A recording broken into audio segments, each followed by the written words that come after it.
कि जब सनातन सरकारें हैं तो सनातन की माँ बोटी बोटी काट करके डॉलर के लिए बेची क्यों जा रही है? क्या सनातन की सरकार ऐसा कर सकती है? जिस पार्टी की ये सरकारें हैं वो मध्य प्रदेश में गौभक्त पार्टी है, गोवा और अरुणाचल और मेघालय में वो गौभक्षक पार्टी है। कि मैं हूँ बीजेपी का अध्यक्ष, मैं तो गाय का मांस खाता हूँ।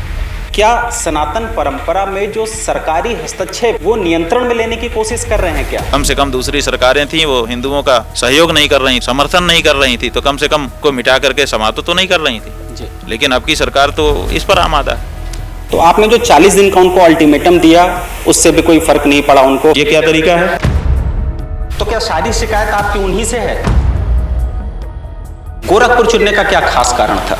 आपके अनुसार मुख्यमंत्री जी वहाँ के रहने वाले हैं, इसलिए जो व्यक्ति मुख्यमंत्री के पद पर चला गया, मुख्यमंत्री के अनुसार धर्मनिरपेक्ष सरकार का वेतन लेकर के काम करने लगा, वो साधु नहीं हो सकता। आपकी मजबूरी होगी, हमारी मजबूरी नहीं है। यही बात उन्होंने विधानसभा में खड़े होकर के कही थी कि हर कोई शंकराचार्य नहीं लिख सकता। तो क्या आप लोग उनको क्यों कवर कर रहे हो? कितने महंतों को कवर कर रहे हो आप? मतलब है कि भारत की राजनीति में इस्लामिक पॉलिटिक्स ये नहीं, रमखुदैया नहीं चलता है हमारे यहाँ। अखिलेश यादव की नजदीकियां आपसे इस दौरान लगातार बढ़ रही हैं, तो क्या आपको लगता है कि वो उस घटना का प्रायश्चित भी कर रहे हैं? अब ये है कि वो क्या कर रहे हैं क्या नहीं कर रहे हैं वो जाने।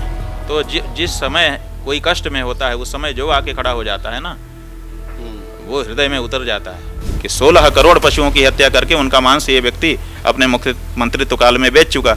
आप इसको सन्यासी मान रहे हो, आप इसको योगी मान रहे हो, क्यों मान रहे हो? ट्रक पकड़ा जाता है तो कहते हैं कि इसमें भैंस का मांस है, और जब लेबोरेटरी में जाता है तो गाय का क्यों निकल आता है? सरकारों में संतों का प्रवेश कितना जायज आप मानते हैं? कोई संत अगर राजनेता बने तो वो समझिए कि अपने संत वेश के साथ अन्याय कर रहा है, और कोई राजनेता अगर संतों का काम करके स्वयं धर्माचार्य बनने का दिखावा करे तो समझिए कि वो भी। राम मंदिर के पक्ष में फैसला आता है कोर्ट का और वहां मंदिर बन जाता है, आपने विरोध किया। जिन मुसलमानों से 500 साल लड़ करके हमने आज प्राप्त किया, तो मुसलमान की नींव, मुसलमान के हाथ से जिसकी नींव पड़ी हुई हो उस मंदिर में जाने का किसका मन करेगा? क्यों करेगा? ऐसी हमारी क्या मजबूरी है बंधु, बताओ।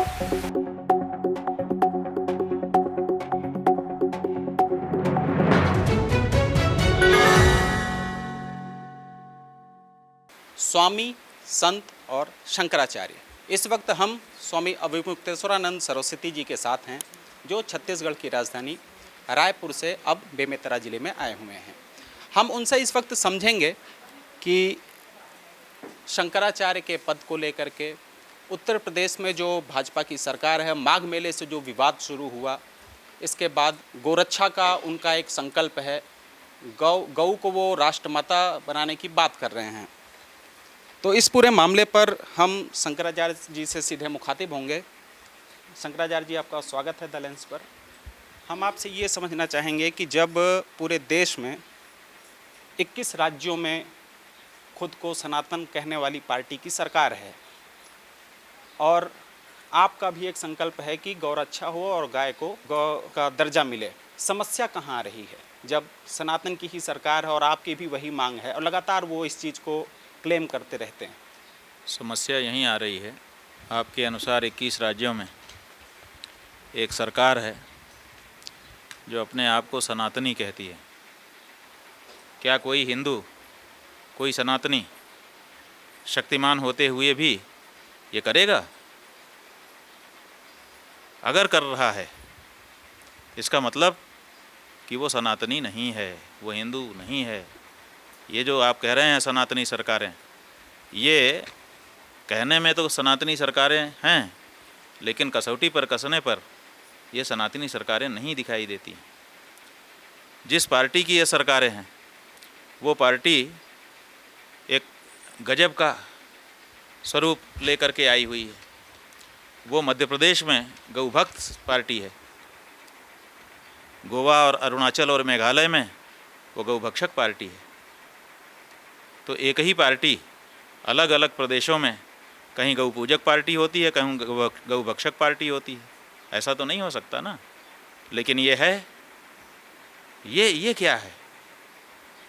इसके बारे में तो विचार जनता को करना पड़ेगा ना कि ऐसा कैसे हो सकता है कि एक ही व्यक्ति, एक ही संस्था एक जगह पे गौ पूजक है, गाय की आरती उतारेगी, फूल माला चढ़ाएगी, पुचकारेगी, दुलारेगी, सब कुछ करेगी, वीडियो बना बना करके उसको वायरल करेगी, और दूसरी जगह वो प्रेस वार्ता करके वक्तव्य देगी कि आपको गौ मांस की कमी नहीं होने दी जाएगी, चिंता मत करिए, हमें ले आइए।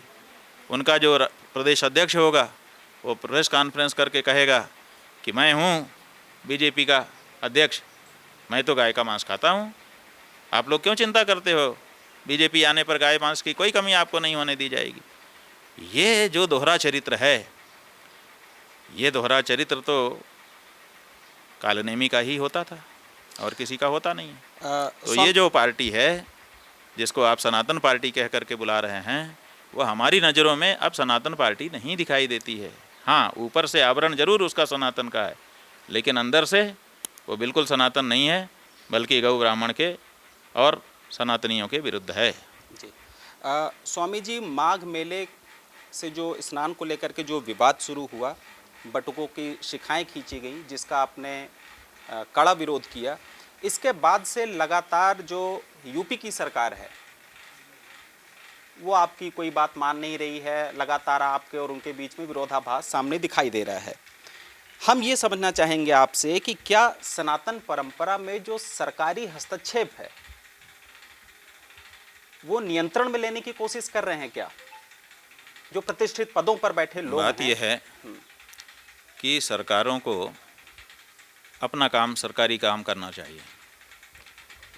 सरकारें धर्मनिरपेक्ष हैं, इसलिए धर्मनिरपेक्ष काम उनको करना चाहिए। उसी के लिए उनको मैंडेट मिलता है, उसी के लिए वो बैठाए जाते हैं, उसी के लिए उन्होंने शपथ ली हुई है, इसलिए वही काम उनको करना चाहिए। लेकिन सरकारें कुछ अलग तरह का ही बर्ताव करती देखी जाती हैं। मुसलमान होगा तो वो मस्जिद में जाके अगर नमाज पढ़ाएगा मुसलमानों को तो उसको तनख्वाह दी जाएगी। जाने कितने प्रदेशों में मौलानाओं को वेतन दिया जा रहा है, इमामों को वेतन दिया जा रहा है। और मंदिर में जो चढ़ावा हिंदू जनता भगवान के राग भोग के लिए, उनके श्रृंगार के लिए, उनके मठ मंदिर की रिपेयरिंग के लिए चढ़ाएगी, उसको भी सरकार अपने कब्जे में ले लेगी और फिर उससे अल्पसंख्यकों का कल्याण करने के लिए दे देगी। ये हिंदुओं के साथ क्यों हो रहा है सरकारों के द्वारा? इसलिए सरकारें धर्मनिरपेक्ष बनी रहें, वो किसी धर्म में हस्तक्षेप ना करें। अब बाकी धर्मों में तो हस्तक्षेप नहीं, बल्कि उनको तो बढ़ावा है, उनको तो सहयोग है, और हिंदू धर्म के बारे में उनकी दृष्टि ऐसी है कि कहाँ से कितनी क्षति हम हिंदुओं को पहुँचा दें। जी। तो सरकारों की ये जो दृष्टि है ये हिंदुओं के विपरीत जा रही है। स्वामी जी, इस पूरे विवाद के बाद आपने 40 दिन का जो अल्टीमेटम दिया। इस समय की सरकार है वो इस मामले में और सरकारों से भी आगे जाती दिखाई दे रही है कि वो मठ मंदिरों को अपने हस्तगत करने में ही सरकार की इतिश्री समझ रही है। वो समझ रही है कि जितने मठ मंदिर पे हम कब्जा कर लेंगे, समझो उतना ही सरकार का हमको फ़ायदा हुआ। वो चाहती है कि हर संवैधानिक पद पर जैसे हमारा व्यक्ति बैठ गया, वैसे ही धर्म के हर पद पर हमारा व्यक्ति बैठ जाए। जो उनके अनुरूप नहीं है, अनुकूल नहीं है, उनकी हाँ में हाँ नहीं मिलाता है, जी हुजूर नहीं है, उसके ऊपर वो तरह तरह के प्रहार कर रहे हैं ताकि उसको मिटा दें और मिटा करके अपना आदमी जी हुजूर वहाँ पे बैठा दें। ये जो प्रवृत्ति है ये और ज़्यादा घातक हो गई है। कम से कम दूसरी सरकारें थीं वो हिंदुओं का सहयोग नहीं कर रही थी, समर्थन नहीं कर रही थी, तो कम से कम उनको मिटा करके समाप्त तो नहीं कर रही थी जी। लेकिन अब की सरकार तो इस पर आमादा है। तो आपने जो 40 दिन का उनको अल्टीमेटम दिया, उससे भी कोई फ़र्क नहीं पड़ा उनको। फिर आपने क्यों बनारस नहीं फ़र्क पड़ा? फिर बनारस से आपने लखनऊ तक की यात्रा की और अब आपने गविष्ठी यात्रा का ऐलान किया है। ठीक है। इसके लिए आपने गोरखपुर चुना, यात्रा की शुरुआत और उसका समापन भी गोरखपुर होगा। ठीक है। गोरखपुर चुनने का क्या खास कारण था? आपके अनुसार मुख्यमंत्री जी वहाँ के रहने वाले हैं इसलिए, लेकिन हमारे अनुसार क्योंकि वही एक नगर है जिसका नाम गोरक्षपुर है, गाय की रक्षा का पुर है, तो गाय की रक्षा के लिए इससे बढ़िया सिंबॉलिक स्थान कौन हो सकता था जिस स्थान का ही नाम गोरक्षपुर हो, गोरखपुर हो। तो गाय की रक्षा के लिए हम काम कर रहे हैं, तो ऐसे ही किसी स्थान को चुनेंगे जो गाय के नाम से जुड़ा हुआ हो। इनका नाम तो जुड़ा नहीं, इनका तो आदित्यनाथ नाम है। आदित्यनाथ नहीं हैं तो वो भी गोरक्षपीठ के ही। भाई गोरक्षपीठ के हैं, वो कहाँ हैं गोरक्षपीठ के? 24 घंटे के लिए वो मुख्यमंत्री बने हुए हैं 9 साल से। अभी भी आप लोग गोरक्षपीठ का उनको कहो, आपकी मजबूरी होगी, हमारी मजबूरी नहीं है। जो व्यक्ति मुख्यमंत्री के पद पर चला गया, मुख्यमंत्री के अनुसार धर्मनिरपेक्ष सरकार का वेतन लेकर के काम करने लगा, वो साधु नहीं हो सकता हमारी दृष्टि में। तो उनका गोरक्षपीठ जाने कब का छूट चुका है। अब वो कब्जा किए रहें, आप लोग उनको करवाए रहो, बात अलग है। लेकिन धर्म की दृष्टि से कोई भी ऐसा पद जो वेतनभोगी पद हो वो साधु संत नहीं ले सकते हैं, और अगर लेते हैं तो उनका जो पुराना पद है वो अपने आप छूट जाता है। और यही बात उन्होंने विधानसभा में खड़े होकर के कही थी कि हर कोई शंकराचार्य नहीं लिख सकता। तो क्या आप मानते हैं कि ये बात उन्होंने एज अ मुख्यमंत्री कही? अगर वो अच्छा, एज महंत वो विधानसभा में घुस सकते थे, वहाँ जाके बोलने का उनको मौका मिल सकता था। वो तो मुख्यमंत्री के रूप में ही बोल रहे थे। उनका जो कुछ भी काम, बुलडोजर उनके पास कहाँ से आ गया? मटका बुलडोजर है, बुलडोजर तो मुख्यमंत्री के कारण उनके पास है। आप लोग उनको क्यों कवर कर रहे हो? कितने महंतों को कवर कर रहे हो आप? मुख्यमंत्री के कारण कवर कर रहे हो। आपको गाइडलाइन जो आ रही है वो क्यों आ रही है? वो मठ से आ रही है? नहीं, वो तो मुख्यमंत्री के यहाँ से आ रही है? आ रही है। हम तो आपके पास हैं भाई, आप हमारे पास हो क्योंकि आपको आना पड़ेगा, आपकी मजबूरी है। लेकिन गाइडलाइन हम तो नहीं भेजते हैं, वो तो भेज रहे हैं सबको। गाइडलाइन आई है पत्रकारों के यहाँ, कई बार आती है, कई बार सार्वजनिक भी होती है, चुनावों के समय आती है गाइडलाइन। तो वो मुख्यमंत्री के रूप में ही तो ये सब करते हैं। तो मुख्यमंत्री ही हैं उस समय। वो इस समय ना वो साधु हैं, ना तो संत हैं, और ना तो महंत हैं धर्म की दृष्टि में। अच्छा, एक सवाल और भी है कि जैसे जो हिंदू परंपरा है वो बहुत सहिष्णु है, लेकिन इस दौरान हम इन सरकारों में ये देख रहे हैं कि गैर हिंदू धर्म, चाहे वो ईसाई हों या मुस्लिम हों, उनको एन केन प्रकार वो मुसीबत में है या परेशानी में है वो, और सरकार उनके साथ उस तरीके से खड़ी होती हुई नहीं दिखाई देती है जैसी होना चाहिए एक सरकार को निष्पक्ष तौर पे। तो क्या आप ये समझते हैं कि जब ये सनातन का दावा करने वाली जो सरकार है वो क्या सभी धर्मों के लिए काम नहीं कर पा रही है? ऐसा है कि दिखावा तो उनका ऐसा है कि हम मुसलमान को टिकट नहीं देंगे, हम मुसलमान जब मंच पे खड़े होकर भाषण देंगे तो मुसलमानों के विरुद्ध देंगे। दिखावा तो है उनका, लेकिन असल में आचरण तो ऐसा नहीं है। असल में तो किसानों के मुसलमानों के लिए उन्होंने 300 से ज़्यादा योजनाएं चला रखी हैं।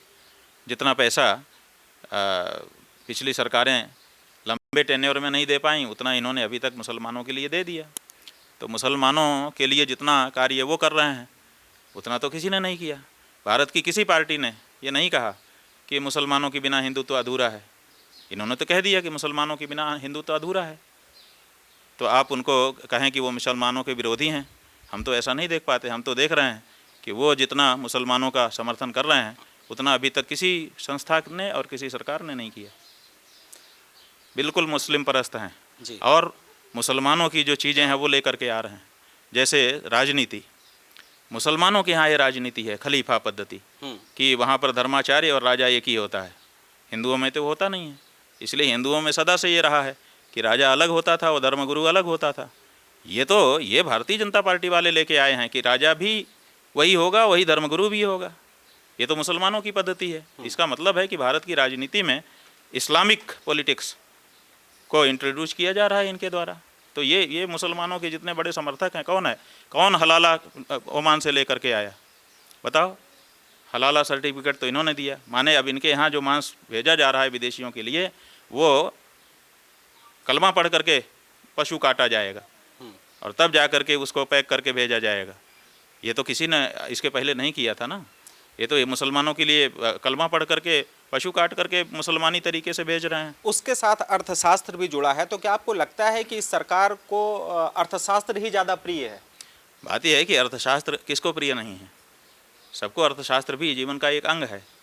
लेकिन लोग इतना बर्ताव करते हैं कि हमें हिंसा से पैसा ना मिले, हमें चोरी से पैसा ना मिले, हमें व्यभिचार का पैसा ना मिले।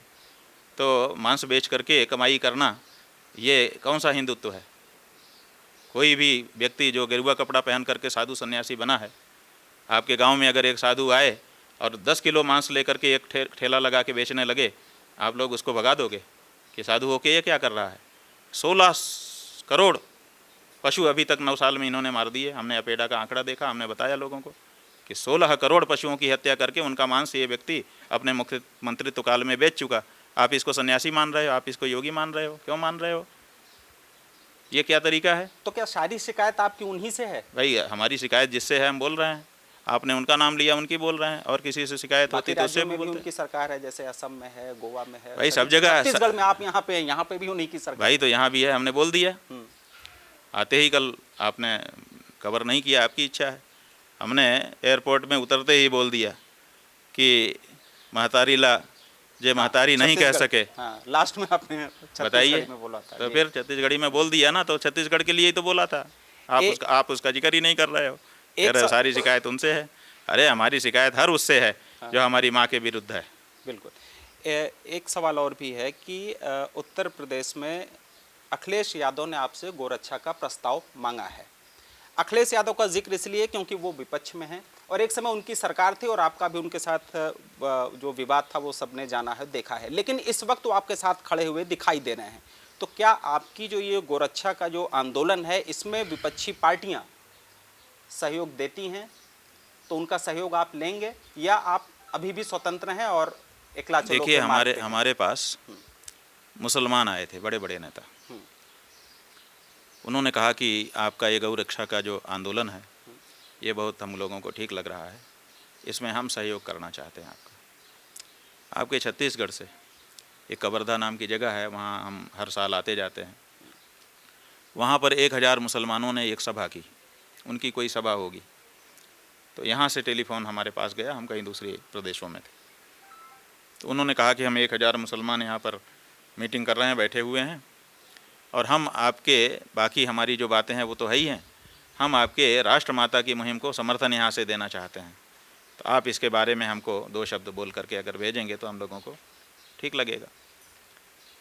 इसी तरह से दूसरे मुस्लिम नेता आए थे हमारे पास। उन्होंने कहा, हमने ये कहा कि आपने राष्ट्रमाता की मुहिम में सहयोग देने के लिए हमसे प्रस्ताव किया, हम इसके लिए भूरी भूरी धन्यवाद आपको देते हैं, लेकिन गाय आपकी माँ नहीं है, आप उसको माँ नहीं कहते हो, हम उसको माँ कहते हैं, और अपनी माँ की रक्षा के लिए हम उसका सहयोग अभी नहीं लेना चाहते जो गाय को माँ नहीं कह सकता है, इसलिए हम अपने दम पर अपनी गौ माता की रक्षा करेंगे।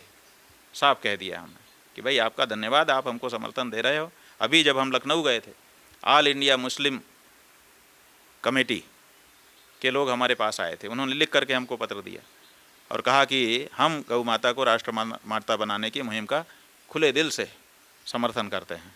हमने उनको मौका दिया कि आप बोल दो अपनी बात, उन्होंने बोल दिया। लेकिन हम बिल्कुल साफ कह रहे हैं कि जो गाय को माता कहता है बस उसी का सहयोग हम लेंगे, बाकी किसी का सहयोग हम नहीं लेना चाहते हैं। अपने दम पर अपनी माँ की रक्षा हम करना चाहते हैं। तो क्या आपको ऐसे दौर में ये नहीं लगता है कि हमारे पास अखिलेश यादव जी आए थे, 1 घंटा के लगभग बैठे लखनऊ में बहुत सारी बातें की। उन्होंने केदारनाथ मंदिर बनाया है, उन्होंने कहा कि बस पूरा होने ही वाला है, मैं चाहूँगा कि आपकी उपस्थिति में वहाँ पर प्रतिष्ठा हो, जो धर्मशास्त्र का नियम हो हमको सब बताइएगा, क्योंकि अयोध्या में जब हुआ था तो आपने कहा था यहाँ धर्मशास्त्र अनुरूप नहीं हो रहा है। तो हमारे दिमाग में भी ये बात है कि जो कुछ हो सब धर्मशास्त्र अनुकूल हो, तो आप उसमें भी हमको गाइड करिएगा। हमने कहा बिल्कुल हम करेंगे, हमारा काम है वो। फिर उन्होंने कहा हमको आशीर्वाद दीजिए। हमने उनको साफ कहा कि व्यक्तिगत रूप से आपके अभ्युदय के लिए हमारा खूब आशीर्वाद है, आपको, आप आए हैं, आशीर्वाद है, लेकिन पार्टी के रूप में तभी हम आशीर्वाद आपको दे सकेंगे जब आप गौ माता को राष्ट्रमाता का प्रस्ताव आपकी पार्टी साफ साफ घोषित करेगी। तो वो बोले कि हम अपनी पार्टी में चर्चा करेंगे, कह करके गए। पहले भी कहा था उन्होंने, अभी चर्चा ही उनकी चल रही है। तो हम जो है उसी का सहयोग लेना चाहेंगे जो हमारी माँ को अपनी माँ कहता हो और उसकी रक्षा के लिए कृत संकल्पित हो। अच्छा, तो बाकी किसी का सहयोग हमको नहीं चाहिए। अखिलेश यादव की नज़दीकियाँ आपसे इन दौरान लगातार बढ़ रही हैं, तो क्या आपको लगता है कि वो उस घटना का प्रायश्चित भी कर रहे हैं? अब ये है कि वो क्या कर रहे हैं क्या नहीं कर रहे हैं वो जाने, लेकिन आपको कोई मलाल नहीं है। हमने ये देखा कि जब बटकों को चोटी उखाड़ उखाड़ करके पटक पटक करके मारा गया, जब वृद्धों को पुलिस के जूतों से रौंदा गया, जब महिलाओं को धक्के मारे गए, लाठियाँ मारी गईं, सन्यासियों ब्रह्मचारियों का अपमान किया गया, आचार्य का अपमान किया गया, उस समय वो खड़ा हुआ व्यक्ति। तो जिस समय कोई कष्ट में होता है उस समय जो आके खड़ा हो जाता है ना, वो हृदय में उतर जाता है। तो इसलिए स्वाभाविक है कि वो हृदय में उतर गए हम लोगों के। ऐसा नहीं है यानी आपने उनको माफ कर दिया है उनको। वो तो पहले ही माफ हमारे गुरु जी ने कर दिया था। अच्छा। लेकिन अभी जो उन्होंने किया, जिस तरह से उन्होंने स्टैंड लिया कि भाई ये गलत हो रहा है, तो वो एकदम सही आवाज़ थी। कोई भी कह रहा था कि गलत हो रहा है, भाजपा वाले भी कह रहे थे कि गलत हो रहा है, लेकिन बोल नहीं पा रहे थे, उन्होंने बोल दिया हिम्मत करके। ब्रिजेश पाठक अच्छा किया। ब्रिजेश पाठक भी आपके साथ कोई खड़े अच्छा हैं। काम करे तो उसको भी हम न कह सकें तो बेकार है फिर हमारा कहना। सरकार से ही एक व्यक्ति हैं, वो उत्तर प्रदेश के डिप्टी सीएम हैं ब्रिजेश पाठक, वो भी आपके साथ लगातार खड़े हुए दिखाई दे रहे हैं। और इस मौके पर एक तरफ योगी आदित्यनाथ जी का बयान और ब्रिजेश पाठक दोनों अलग अलग दिशाओं में चलते हुए दिखाई दे रहे हैं, लेकिन ब्रिजेश पाठक आपके साथ हैं। बात यह है कि उन्होंने प्रतीक रूप से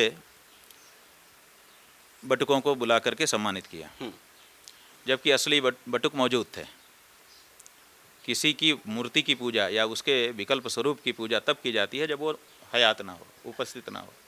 तो जब असली बटुक जिनके साथ पुलिस ने अत्याचार किया था वो मौजूद ही हैं, तो फिर प्रतीक रूप में किन्हीं बटुकों को बुला करके उनके अर्चन पूजन का क्या तात्पर्य है। दूसरी बात यह है कि आप एक तरफ तो पूजन कर रहे हैं और दूसरी तरफ जिन पुलिस वालों ने मारा पीटा उनके बारे में एक शब्द आपका नहीं है, एक कार्यवाही आपकी नहीं है। तो हम इसको क्या समझें? हम इसको यही समझते हैं कि लोगों की आंखों में धूल झोंक रहे हो, आप उल्लू बना रहे हो जनता को कि देखो हम तो बड़े ब्राह्मणवादी हैं, हम तो बड़े ब्राह्मणों के ऊपर अत्याचार हुआ तो हम बड़े दुखी हैं। अरे तुम सामान्य व्यक्ति नहीं हो कि दुख केवल मनाओ, तुम उप मुख्यमंत्री हो। उप मुख्यमंत्री का मतलब आधा मुख्यमंत्री होता है। तो तुम कार्यवाही कर सकते थे, लेकिन तुमने वो कार्यवाही नहीं की, केवल दिखावा कर रहे हो। इतने से हम कैसे जान लें कि वो हमारे साथ हैं? वो अपनी राजनीति भले चमका रहे होंगे, लेकिन हमारे साथ वो हैं, इसका एहसास कराने में वो विफल रहे।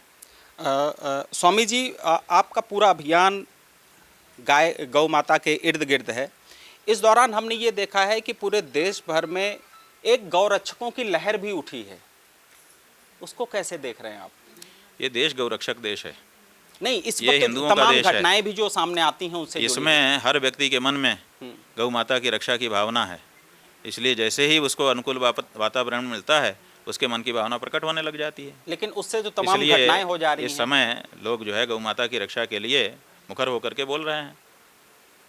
तमाम घटनाएं भी घट जा रही हैं, गौमांस पकड़ने के नाम पे और मवेशियों को पकड़ने के नाम पे तमाम निर्दोष लोग भी उसमें मार दिए जा रहे हैं। तो आपको लगता नहीं कि क्या उसी के नाम पे ये लोग अपनी क्षेत्रीय राजनीति भी चमका रहे हैं?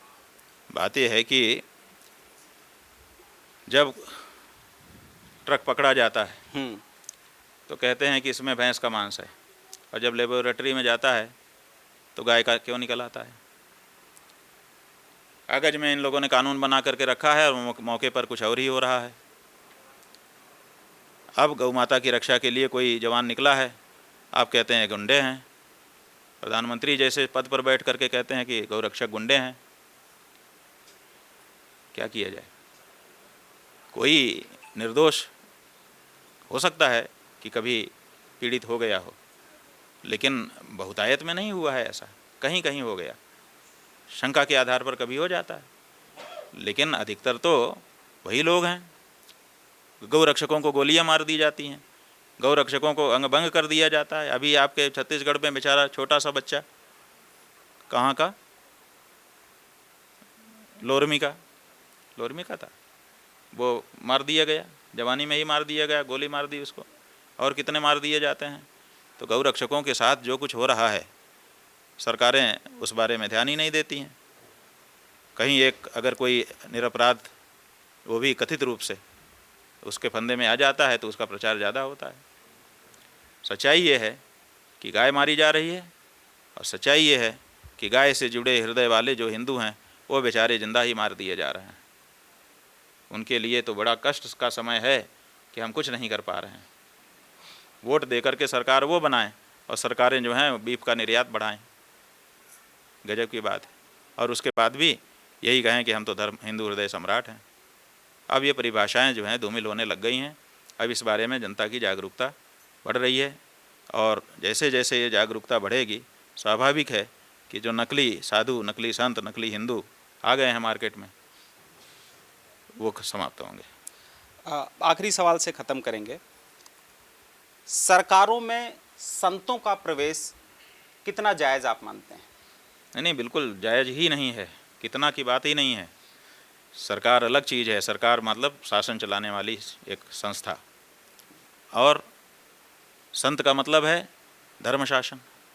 तो राज्य शासन और धर्म शासन दोनों दो चीज़ हैं, दोनों का परस्पर एक दूसरे के लिए सहयोग हो सकता है, लेकिन एक दूसरे की सीमा क्षेत्र में प्रवेश करें ये उचित नहीं है। इसलिए अपने अपने क्षेत्राधिकार में रहते हुए कार्य करना चाहिए। कोई संत अगर राजनेता बने तो वो समझिए कि अपने संत वेश के साथ अन्याय कर रहा है, और कोई राजनेता अगर संतों का काम करके स्वयं धर्माचार्य बनने का दिखावा करे तो समझिए कि वो भी गलत ही कर रहा है। और आपका जो अभियान है उसमें अगर राजनीतिक सहयोग मिलता है कहीं से, तो आपको नहीं लगता कि आपका अभियान और मजबूत होगा? नहीं नहीं, हमारा अभियान बिल्कुल मजबूत नहीं होगा। हम इस बात को ठीक से जानते हैं कि अगर कोई राजनीतिक दल, जैसे हम लखनऊ गए थे, कांग्रेस के जो प्रदेश अध्यक्ष हैं अजय राय जी, पिछले 30-35 साल से हमारे प्रति श्रद्धा रखते हैं, जब वो कुछ नहीं थे।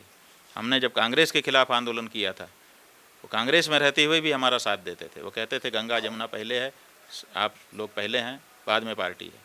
तो वो हृदय से जुड़े हुए व्यक्ति हैं। अभी इस समय प्रदेश अध्यक्ष हैं, वो आए भी थे हमारे कार्यक्रम में।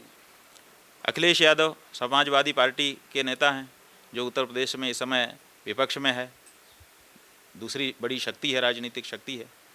अगर हम इनका सहयोग मांगते तो ये लोग हमको सहयोग ना देते, लेकिन हमने 2-2.5 हज़ार लोगों में अपनी सभा कर ली, इनसे सहयोग नहीं लिया। और हमने जब सभा हमारी हुई, हमने हाथ उठवा के पूछ लिया कि कितने कांग्रेसी और कितने सपाई यहाँ पर हैं बताओ। तो 20-25 कांग्रेसी थे और 7-8 सपाई थे, और नहीं था कोई। तो इससे हमारे अभियान का आपको अनुमान होगा कि हम राजनीतिक सहयोग किसी का नहीं लेना चाहते। क्यों नहीं लेना चाहते? क्योंकि अगर हम राजनीतिक सहयोग लेंगे तो हमारी अचानक ताकत बढ़ जाएगी, अचानक हमारे पास भीड़ हो जाएगी। जहाँ हम जाएंगे राजनीतिक कार्यकर्ता या तो अपने ड्रेस में या तो सादे ड्रेस में, अगर हमारी बातचीत हो जाएगी कि सादे ड्रेस में आए लोग, दिखावे में पता ना चले, तो वो भी कर देंगे वो, लेकिन हमारी ताकत अचानक बढ़ेगी। लेकिन अगर कोई एक बात ऐसी हो गई जो उनके अनुरूप हमने नहीं कही, तो तुरंत वो लोग विड्रा कर लेंगे, तुरंत बहिर्गमन कर देंगे। क्यों? क्योंकि आखिर तो वो लोग पार्टी के लोग हैं, फिर हमारा क्या होगा? इसलिए हम किसी का सहयोग नहीं ले रहे हैं। हम तो बिल्कुल, हमारा जो शुद्ध गौ भक्त होगा, जो गाय माता के लिए पार्टी को भी छोड़ने को तैयार है कि भाई पार्टी लाइन में नहीं मानता गाय के मामले में, वो आए तो हम उसका स्वागत करेंगे। इसके अलावा जो सत्य सनातन धर्म के लोग हैं वो हमारे लिए काफ़ी हैं जी। धीरे धीरे हमारी बात हम समझा रहे हैं ना, धीरे धीरे हमारी बात हम समझा रहे हैं, फिर हमारे पास और लोग होंगे जो और समझाने लगेंगे। धीरे धीरे जनता के पास हमारी बात चली जाएगी। और सच बात है, कितनी देर लगेगी इसको लोगों में तक पहुंचने में, और जब ये पहुंच जाएगी तो सीधे हमारे लोग जो सीधे सनातन धर्मी होंगे वो जुड़ जाएंगे, और वो असली का होंगे, वही कारगर होंगे। हम तत्कालिक शक्ति किसी से प्राप्त नहीं करना चाहते हैं। इंजेक्शन लगाकर, स्टेरॉइड का इंजेक्शन लगा के हम ताकत नहीं चाहते हैं, हम ओरिजिनल ताकत चाहते हैं। हमको कोई जल्दी नहीं है, हम सनातन धर्म की रक्षा करने के लिए आगे आए हैं। तो धीरे धीरे धीरे धीरे धीरे धीरे हम अपनी ताकत बढ़ाएंगे, और एक दिन ज़रूर आएगा, हमको पूरा भरोसा है, एक दिन ज़रूर आएगा जब हर पार्टी सनातनियों के वोट के लिए, क्योंकि सनातनी अपना वोट अलग करना शुरू करेंगे, अब वो किसी पार्टी को नहीं देंगे, वो सनातनी विचारधारा के लिए जो समर्पित दिखाई देगा उसको देंगे। करेंगे घूम फिर के तो वहीं आ रहा है। नहीं नहीं, वो कहीं नहीं करेंगे, वो सनातनी को वोट करेंगे। तो इसका मतलब कोई पार्टी होगी, सनातनी लोग खड़े होंगे, सनातन के नाम पे खड़े होंगे। अभी बिहार में हम गए थे ना, आपने देख लिया, अब तो आपको शंका नहीं होनी चाहिए। बिहार में जा कर के हमने कहा आपके यहाँ चुनाव होने वाला है, जितनी पार्टियाँ हैं बिहार में, हम सब से पूछ रहे हैं कि गाय के लिए कौन खड़ा है, साफ साफ शपथ पूर्वक बोलो। कोई पार्टी नहीं बोली। हमने 1 बार कहा, 2 बार कहा, 3 बार कहा, 4 बार कहा, पूरे बिहार में हर जिले में घूम करके कहा, कोई पार्टी नहीं बोली। और इसी बीच में चुनाव घोषित हो गया, हमारी यात्रा के बीच में ही। हमने कहा निर्दल खड़े हो, हम तय करेंगे कि कौन गाय का प्रत्याशी है, और जो लोग गाय के लिए वोट करने का संकल्प कर रहे हैं वो लोग उसी को वोट करेंगे। 6 लाख वोट हमको मिले, तो वो 6 लाख लोग तो आज तय हो गया ना कि ये 6 लाख लोग गाय के हैं, ये किसी पार्टी का समर्थन नहीं कर रहे हैं, ये गाय का समर्थन कर रहे हैं। तो ऐसे ही बाकी प्रदेशों में भी लोग आएंगे, वो निकलेंगे। हम कहते हैं एक वोट आए एक प्रदेश से, तो कम से कम ये तय होगा नहीं कि एक आदमी अभी गौ माता की रक्षा का है, राजनीतिक रूप से प्रमाणित होगा। तो कहने का मतलब यह है कि आप संख्या बल से कहीं ज़्यादा संदेश पर भरोसा हाँ, हम संख्या बल का ऐसा है कि हम अखिलेश यादव को कह देते कि हम लखनऊ आ रहे हैं, ज़रा भीड़ भाड़ हो जाए। तो आप बताइए कि अखिलेश इतना कमज़ोर तो नहीं है कि 10-20 हज़ार लोगों को भेज देता कि नहीं? अजय राय से कह देते 1000-2000 वो भेज देते, बनारस भेज देते पूरा, वो भाई वो चले जाते। अच्छा, हम यहीं छत्तीसगढ़ के अपने लोगों को कह देते 10,000 तो यहीं से चले जाते जी। कई बार यहाँ से लोग गए हैं, हमने आह्वान किया है, यहाँ से लोग गए हैं। जब वहाँ पर अयोध्या में हमारे गुरुजी परिक्रमा कर रहे थे, मानस राम जन्मभूमि की परिक्रमा, तो हमने यहाँ से लोगों को कहा था 5000 लोग छत्तीसगढ़ से केवल गए थे, यहाँ से चल करके। वहाँ 30,000 लोग इकट्ठा हुए थे, उसमें 5000 यहाँ के थे। तो हम अगर आह्वान कर देते तो 5000 लोग तो यहीं के चले जाते। यहीं के नहीं, हमको वहाँ के लोगों ने मिल करके कहा कि आपने कहा नहीं, 30,000 से ज़्यादा लोग छत्तीसगढ़ के वहाँ काम करने के लिए गए हुए हैं, दिहाड़ी मजदूर हैं। तो हमारे पास आए थे बाद में वो लोग कि महाराज जी, ये आपका कहा जा रहा है कि कम लोग आए, आपने एक सूचना करवा दी होती, हम लोग एक दिन की दिहाड़ी छोड़ देते, हम आकर के 30,000 लोग बैठ जाते। हमारा तो पूरा यूनियन है छत्तीसगढ़ियों का, तो 30,000 लोग तो वही हो जाते हैं हमारे जी। लेकिन हमने ये सब नहीं किया। हमने कहा था कि जिसकी मांग आए होगी वो आएगा, हम किसी को नहीं बुला रहे हैं।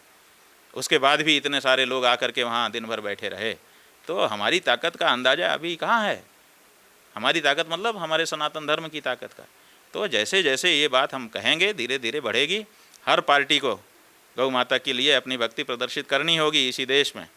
इसलिए हम किसी पार्टी का सीधे सहयोग नहीं लेंगे तब तक जब तक वो गौ माता के बारे में साफ साफ घोषणापूर्वक ना कहे। जैसे हम कह पा रहे हैं गाय के लिए, ऐसे ही वो ना कह पाए, तब तक हम किसी पार्टी का कोई सहयोग नहीं लेंगे और किसी पार्टी के लिए कोई समर्थन भी नहीं करेंगे, ये भी जान लीजिए। एक बातचीत से एक सवाल और भी निकल गया। ये अयोध्या का आपने जिक्र किया, राम मंदिर के पक्ष में फैसला आता है कोर्ट का और वहाँ मंदिर बन जाता है। आपने विरोध किया और कहा कि उसका उद्घाटन और शिलान्यास जो कुछ भी हुआ वह नियमों के विरुद्ध हुआ है। आप कब जाएंगे अयोध्या और किन स्थितियों में जाएंगे? देखिए, आपने कहा कि न्यायालय का फैसला आया और अयोध्या में राम मंदिर बन गया। हम समझ सकते हैं कि आप इस बात को भी समझते होंगे कि न्यायालय में पैरवी मुकदमे की हम लोगों ने की थी। जो लोग अभी श्रेय लूट रहे हैं पूरे देश में खड़े होकर के कि हमने बना दिया मंदिर, उन्होंने पैरवी नहीं की थी, क्योंकि उन्होंने प्रस्ताव पारित कर रखा था कि अयोध्या का मुद्दा आस्था का मुद्दा है और आस्था पर फैसला कोर्ट नहीं दे सकती है। तो वो कोर्ट गए ही नहीं वो लोग, और आज कोर्ट से फैसला आया और कोर्ट में हमारे गुरुजी गए थे, हम लोग गए थे। तो ऐसी परिस्थिति में वो जो फैसला आया वो हमारे कारण आया और मंदिर बना। मंदिर कैसे बन गया? सरकार ने 1 रुपया दिया है, 1 रुपये से ट्रस्ट बना है प्रधानमंत्री के द्वारा। बाकी सब तो जनता ने दिया ना, श्रद्धालुओं ने दिया है, उस पैसे से बना है। तो ऐसी परिस्थिति में सरकार ने तो बनाया नहीं। सरकार बाकी काम के लिए पैसा देती है, इसी के लिए देती थी 10,000 करोड़। लेकिन भूमि पूजन से लेकर के सुनिए तक तो वही थे। सुनिए तो हम बता रहे हैं ना, वही नजर आए कि मुकदमा लड़े शंकराचार्य जी, हिंदू असली जीते वो, उनके ट्रस्ट को भंग कर दिया जाए और सरकार जो है 1 रुपया देकर के ट्रस्ट बना ले और जनता से चंदा लेकर के अपने आदमी को बैठा के उसका हिसाब किताब करवाए। ये क्या है? जनता से पैसा आया है तब राम मंदिर बन रहा है, ये सरकार का पैसा नहीं है और पार्टी का भी पैसा नहीं है। तो ऐसी परिस्थिति में वहाँ मंदिर बन रहा है। अब मंदिर आप बना रहे थे तो मंदिर बनाते, आपने समय सीमा जो आपने तय की थी कि अगले चुनाव के पहले हम मंदिर बना लें ताकि जनता को मंदिर दिखा के वोट ले लें। आपके आदमी फिसड्डी निकल गए, वो बना ही नहीं पाए, समय पर बना नहीं पाए, तो आपने अधूरे मंदिर में ही प्रतिष्ठा शुरू कर दी। किस शास्त्र में लिखा है? हमने ये प्रश्न उठाया था, बिल्कुल उठाया था। आप लोगों में से बहुत से लोग कहते हैं कि हम शंकराचार्य जी ने मंदिर का विरोध किया। ये मंदिर का विरोध नहीं है, ये जो मंदिर में शास्त्र विरुद्ध कार्य किया जा रहा है उसका विरोध हमने किया। हम चाहते थे कि बने मंदिर तो शास्त्र के अनुसार बने, जो परंपरा है, जो मर्यादा है। तो वहाँ पर मनमाना किया गया, आधे अधूरे मंदिर में प्रतिष्ठा का नाटक कर दिया गया। तो एक धर्माचार्य होने के नाते हमारा कर्तव्य था कि हम वस्तुस्थिति को जनता के सामने रखते, हमने रखा, आज भी रख रहे हैं। वहाँ पर ध्वज चढ़ाने की बात आ गई, क्योंकि बाद में आपका शिखर बना, प्रतिष्ठा के समय नहीं चढ़ा पाए थे आपने बाद में चढ़ाया। आपने दुनिया में कह दिया कि हम एक बटन दबाएंगे और बटन दबाते ही शिखर पर वो चढ़ा जाएगा। फिर आप गए, आपने एक ऐसे नॉब घुमाई, और आप पूरे देश की मीडिया ने, हमको मीडिया पे तरस आता है, पूरे देश की मीडिया ने वहीं पे कैमरा का ऐसे ऐसे करके ऐसे फोकस कर दिया, एकदम ले जा करके वहाँ ऐसे एक पंजा बना है, ऐसे घुमा रहे हैं, पूरा देश देख रहा है उसी दृश्य को। और झंडा चमड़े का जूता पहन करके जवान खींच रहे हैं, और तब उससे ऊपर चढ़ रहा है। तो सरकार और सरकार का मीडिया दोनों ने मिलकर के देश के साथ छल किया है। इनके ऊपर मुकदमा चलाया जाना चाहिए, इनके सारे चैनल बंद किए जाने चाहिए, और सरकार को भी कटघरे में खड़ा करना चाहिए। लेकिन जब सरकार का और मीडिया का गठजोड़ है तो कोई क्या कर लेगा, इसलिए कुछ नहीं हो रहा है। पूरे हमने फिर इस पर चैलेंज किया कि भाई मीडिया ने झूठ दिखाया, मीडिया बताए कि कौन सी मशीन थी, कहाँ पर लगी थी, कितने हार्स पावर की थी, कैसे वो संचालित हो रही थी, डीजल से कि पेट्रोल से कि बैटरी से कि बिजली से। आज तक कोई चैनल नहीं दिखा पाया, और हमने वो वीडियो दिखा दिया कि कैसे कैसे वो खींच रहे हैं चमड़े का जूता पहन करके। चमड़े का जूता पहन करके भगवान का ध्वज चढ़ाया जाता है? ये राष्ट्र ध्वज है तुम्हारा, ये भगवान का ध्वज है। तो जिस मंदिर में चमड़े का जूता पहन करके ध्वज चढ़ाया जाता हो, जिसमें अधूरे मंदिर में प्राण प्रतिष्ठा का नाटक किया जाता हो, जिसमें असली धर्माचार्यों को दूर रखा जाता हो, केवल चाटुकारों को बुलाया जाता हो, उस मंदिर में जाके हमको क्या उपलब्धि होने वाली है? जहाँ तक राम जन्मभूमि की बात है, वो हमारे लिए पूज्य है। हम जब अयोध्या जाते हैं तो उसकी परिक्रमा करते हैं, परिक्रमा करके प्रणाम करते हैं, गर्भगृह पुण्य प्राप्त करते हैं। कभी नहीं जाएंगे, क्यों जाएंगे? जहाँ पर अशास्त्रीय कार्य होता है वहाँ पे हमारे जाने का मतलब है कि उस अशास्त्रीयता को हम सर्टिफिकेट दे देंगे कि हाँ ठीक है, कुछ अगर कभी नहीं करेंगे। सुधार की गुंजाइश हो, भाई सुधार की गुंजाइश हो तो बिल्कुल जाएंगे, सुधारें, सब चीज़ सही करें, जो गलत किया है प्रायश्चित करें, बिल्कुल हम जाएंगे, क्यों नहीं जाएंगे? जाना चाहते हैं हम, लेकिन हमारी मर्यादा ने हमको बांध रखा है कि ऐसी जगह पे मत जाओ, ये बात है। और शंकराचार्य को लेकर के आप बताइए किस हमारे हिंदू धर्मशास्त्र में लिखा है? अभी आपने शुरू में जब बात की थी तो कहा था मुसलमानों का, किस हमारे धर्मशास्त्र में लिखा है कि जब मंदिर बनने लगे तो मुसलमान के हाथ की मिट्टी नींव में डलवाओ? बताओ किस धर्मशास्त्र में लिखा है? और इन लोगों ने क्यों डलवाया? आप ही के छत्तीसगढ़ से फैज खान नाम का मुसलमान चला अपने हाथ में मिट्टी ले करके कि मैं जाऊंगा अयोध्या और अयोध्या में राम जन्मभूमि मंदिर का जो निर्माण होने जा रहा है उसकी नींव में मिट्टी डालूंगा अपने हाथ से। हम लोगों ने विरोध किया कि भाई ये तो गलत तरीका है। जिन मुसलमानों से 500 साल लड़ करके हमने आज प्राप्त किया, वही मुसलमान उसकी मिट्टी माने शिलान्यास कर रहा है एक तरह से मिट्टी डालने का मतलब कि शुरुआती उसका योगदान हो रहा है। ये नहीं होना चाहिए, लेकिन यही भाजपा के लोग हैं, उसका स्वागत किया, स्वागत करके उससे मिट्टी डलवाई और उस पर ये मंदिर खड़ा हो गया।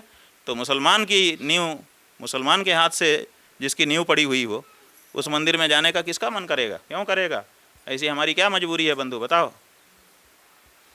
ये सब धर्मनिरपेक्षता की बातें धर्मनिरपेक्षता की जगह पे ठीक लगती हैं। ऐसे हो, मुसलमान हो, स्वागत है, आओ भैया, तुमको चोट लगी, हम तुम्हारी पट्टी करने को तैयार हैं, तुम्हारे लंगड़े हो गए हो, तुमको कंधे पे बैठा के हम पहुंचा देंगे, हमें कोई दिक्कत नहीं है। हम पूरा सहयोग करेंगे किसी भी मुसलमान का, उसके सुख दुख में खड़े रहेंगे। लेकिन जब हमारा धर्म का मामला होगा तो हम धर्म के मामले में अपने धर्म के अनुसार करेंगे। ये नहीं, राम खुदैया नहीं चलता है हमारे यहाँ कि राम भी और खुदा भी एक साथ नहीं होता है। खुदा खुदा है, राम राम है। तो आप राम खुदैया करवा रहे हो उनसे और आप कहते हो कि हम मुसलमानों के विरोध में हैं, हम कैसे मान लें? अभी इंद्रेश कुमार नाम के उनके एक संघ के प्रचारक हैं जो मुस्लिम मंच चलाते हैं, एक एयरपोर्ट में हमसे मिल गए थे, उनसे हमारी बात हुई लाउंज में बैठे बैठे। उन्होंने कहा कि मैंने मुस्लिम मंच के माध्यम से 10 लाख हिंदू लड़कियों का विवाह मुसलमानों के घर में करा दिया। हम चौंके, हमने कहा 10,000। हमने सोचा कि शायद वृद्ध व्यक्ति हैं, स्लिप हो गई होगी जीप। हमने कहा 10,000, बोले नहीं 10 लाख। हमने कहा इतनी बड़ी संख्या में आपने ये क्यों कराया? बोले हमारी लड़कियां उनके घरों में जा कर के उनको बदल देंगी। बताइए कोई इतिहास हो कि किसी लड़की ने जा कर के ससुराल को बदल दिया हो? उसको ससुराल के अनुसार ढलना पड़ता है। ससुराल को कभी कोई लड़की नहीं बदल पाई है आज तक, तो ये कह रहे हैं कि बदल देंगे। एक तरफ कहते हैं लव जिहाद, बाहर नाटक करते हैं लव जिहाद।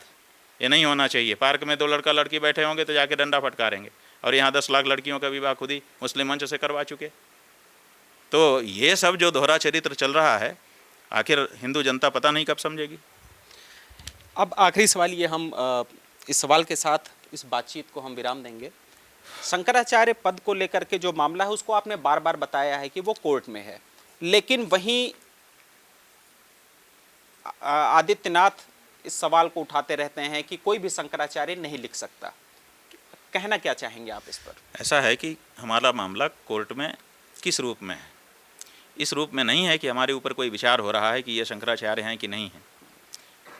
कोर्ट में मामला ये है कि हमारे गुरुजी ने, एक व्यक्ति जो अपने आप को शंकराचार्य कहने वाला था, अखबार में निकला था कि अमुक तारीख को ये अभिषेक करके शंकराचार्य बनेंगे, तो उस पेपर की कटिंग को ले करके कोर्ट में एक निषेधाज्ञा का वाद प्रस्तुत किया कि इनको रोक दिया जाए, ये अपने आप को शंकराचार्य नहीं कह सकते।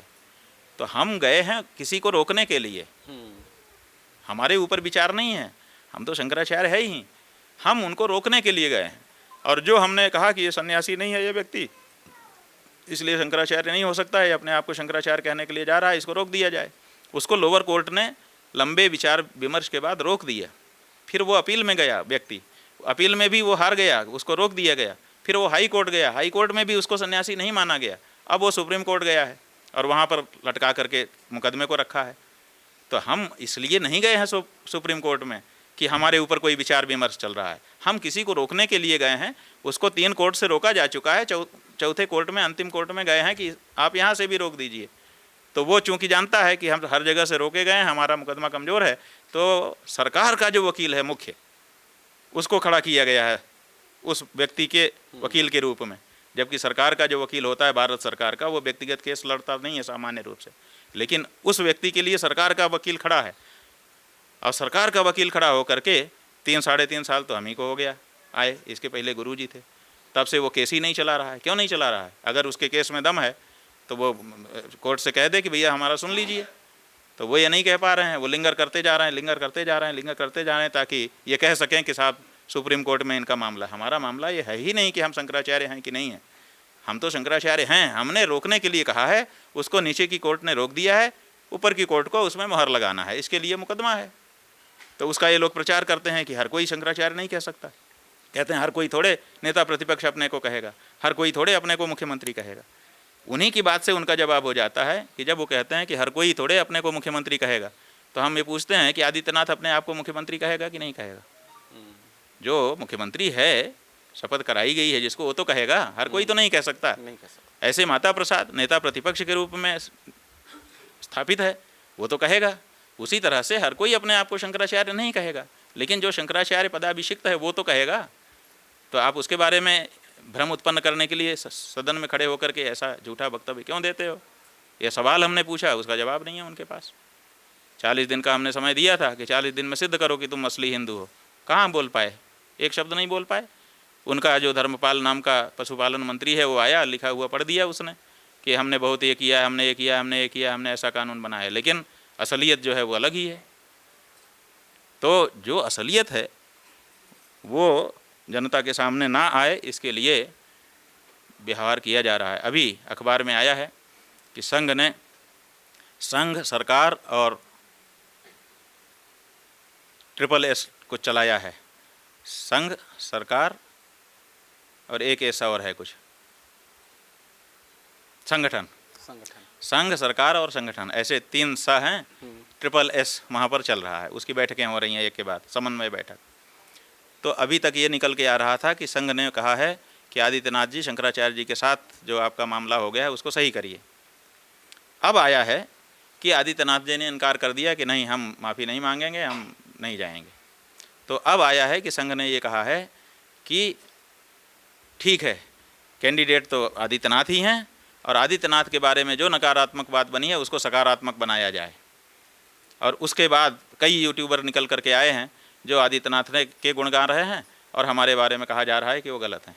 मतलब अब गलत को सही बनाने के लिए संघ भी घोषित रूप से साथ दे रहा है कि उन्होंने भले गलत किया, लेकिन अब वापस जाना उनके लिए मुमकिन नहीं है, इसीलिए अब वो जो हैं उसी को सही रूप में एक निरूपण शुरू कर दिया जाए और एक इमेज बिल्ड कर दी जाए। तो ये क्या है? इसका मतलब आप अपने नरेशन से सही को गलत, गलत को सही बनाओगे? ये क्या जनता नहीं समझती है? ठीक है, आपके हाथ में प्रचार के संसाधन हैं, ज़्यादा लोगों तक आपकी बात चली जाएगी, लेकिन कुछ लोगों तक तो हम लोगों की भी बात जाएगी। तो जो सच है वो बिल्कुल कहा जाएगा, उससे बिल्कुल विरत नहीं हुआ जाएगा। कोई भी साधु संत, चाहे देश का, चाहे आदित्यनाथ हो, चाहे कोई हो, जो साधु सन्यासी हो गए उनको साधु सन्यासी ही रहना चाहिए। उनको नौकरी पेशा काम नहीं करना चाहिए, वेतनभोगी नहीं होना चाहिए, और हिंसा के कार्य अपने अंदर में नहीं करना चाहिए। तो ये जो आदित्यनाथ हैं, ये एक तो वेतनभोगी हो गए हैं, मुख्यमंत्री के रूप में 4.25 लाख रुपया प्रति माह वेतन ले रहे हैं, और साथ साथ में भत्ता ले रहे हैं, बहुत सारी सुविधाएं ले रहे हैं। एक तो ये आपको हम बताना चाहेंगे, समझिए कि जहाँ पर वेतन मिलता है किसी को, जैसे आप इस कंपनी में काम कर रहे हैं, आपको वेतन देती होगी, वो वेतन किस लिए? कि आप हमारा काम करिए, किसी और का मत करिए। लेकिन अगर वो आपको भत्ते में मकान भी दे दें, गाड़ी भी दे दें, नहाने खाने का भी दे दें, इसका मतलब वो चाहते हैं कि 24 घंटा आप उनका काम करें। आपको सोना भी हो तो यहीं सो जाइए हमारे यहाँ, खाना भी हो यहीं खा लीजिए, कहीं जाना है हमारी गाड़ी से चले जाइए, बिल्कुल कहीं दूसरा काम मत करिए 24 घंटा। तो जब मुख्यमंत्री के रूप में वो 24 घंटे के लिए सरकार ने उनको बंगला दिया है, गाड़ी दी है, ये दिया है, वो दिया है, क्यों? 24 घंटा काम करो। तो जब वो 24 घंटा मुख्यमंत्री हैं तो महंत का काम कब करते होंगे? तो आप जब 24 घंटा मुख्यमंत्री हो 24/7, तो फिर आप दूसरा काम क्यों अपने हाथ में लेके रखे हो? धर्म कार्य कब करते होगे? एक दूसरे, एक साधु सन्यासी जो है वो हिंसा त्याग करके ही सन्यासी बनता है, और आप जो है मांस का बहुत बड़ा कारोबार चला रहे हो, एक्सपोर्ट कर रहे हो, मांस का निर्यात करते हो प्रदेश से, मुख्यमंत्री ही उस पर हस्ताक्षर करता है, सारा मुख्यमंत्री ही दायी होता है। अब देखिए कि करोड़ों पशुओं को मार करके उसका मांस आप बेच रहे हो, उसी में गाय का मांस भी मिला करके बेच रहे हो। आपका जो पशुपालन मंत्री है वो कहता है हमारे यहाँ गाय का नहीं, हम तो भैंस काटते हैं, हम तो सुअर काटते हैं, हम तो बकरा काटते हैं। तो ये भी काटने की क्या किसी सन्यासी को छूट है? क्या कोई सन्यासी ये सब काट सकता है और काट करके मांस का व्यापार कर सकता है? आप 35,000 करोड़ रुपया हर साल मांस बेचने से कमा रहे हो, और जो व्यापार है, आप ये नहीं कह सकते कि राजनीतिक मजबूरी है। व्यापार राजनीतिक मजबूरी नहीं है, व्यापार तो इच्छा पर होता है। आप जब मुख्यमंत्री बने थे कह देते मैं मांस का व्यापार नहीं करूँगा, दूसरे व्यापार करूँगा, उससे कमा करके प्रदेश चलाऊँगा। तो विशेषज्ञ बताते हैं कि दूसरा व्यापार है, मांस से ही व्यापार करें, ऐसा ज़रूरी तो नहीं था।